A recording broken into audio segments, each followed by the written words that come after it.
Dia tanya, Pak Rian, bisa share nggak tips bikin 10 perusahaan lebih? Ini gimana nih? Ini sesimpel ini pertanyaan sih. Tapi menurut aku nih pertanyaan yang karena aku nggak tahu juga secara sistem kerjanya Pak Rian kok bisa sih di atas 10 Ya. perusahaan seperti ini. Apa butuh waktu jangka panjang di atas 10 tahun atau dalam waktu 5 tahun sambil ngejalan ini atau gimana? Ya. Jadi filosofinya gini, orang tua hanya akan membiarkan anaknya lepas dari jangkauannya sejauh kemampuan dia mengejar.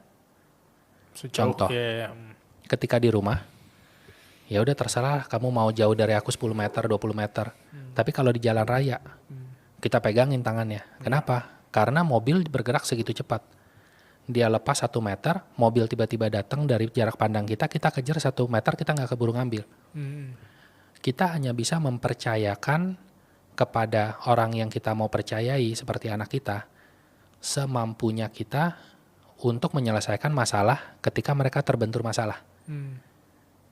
Bener ya, ini aku ulang konsepnya rada sulit. sulit ya.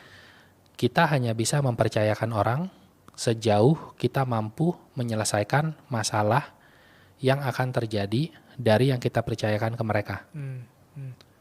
Artinya, aku sendiri harus berkembang.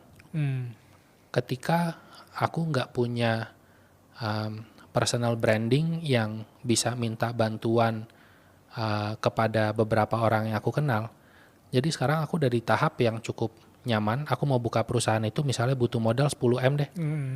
Aku tinggal WhatsApp aja. Aku mau buka perusahaan, aku mau bagi equity 60%, siapa yang mau masuk? Banyak yang mau masuk. Oke. Maka ketika ada perusahaan aku yang sampai ada cash flow-nya macet, aku tahu, aku tinggal WhatsApp berapa orang dan mereka mau invest kalau mereka tahu aku bakal fokus di perusahaan itu. Jadi ya ketika aku ada perusahaan, aku bisa lepas kasih kapten-kapten atau itu sebutan kita untuk CEO-nya. Oke. Karena kalau cash flow-nya macet, aku cukup kuat untuk menopang bisnis itu. Oke. Aku bisa kasih mereka jalan karena aku tahu kalau misalnya karyawannya mereka semua resign karena nggak suka sama kaptennya, kita bisa pindahin beberapa karyawan dari perusahaan yang lain ke perusahaan itu untuk mengcover dulu. Aku bisa kasih mereka kepercayaan karena aku tahu kalau sampai nggak ada penjualan sama sekali entah karena apa, aku masih bisa kok jualan untuk maintain fixed cost yang setiap perusahaan itu punya.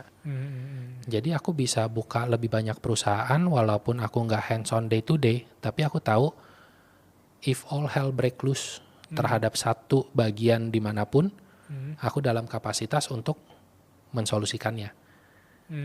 Jadi untuk kita bisa punya perusahaan yang lebih banyak, tentunya kita harus belajar bisa percaya orang. Oke.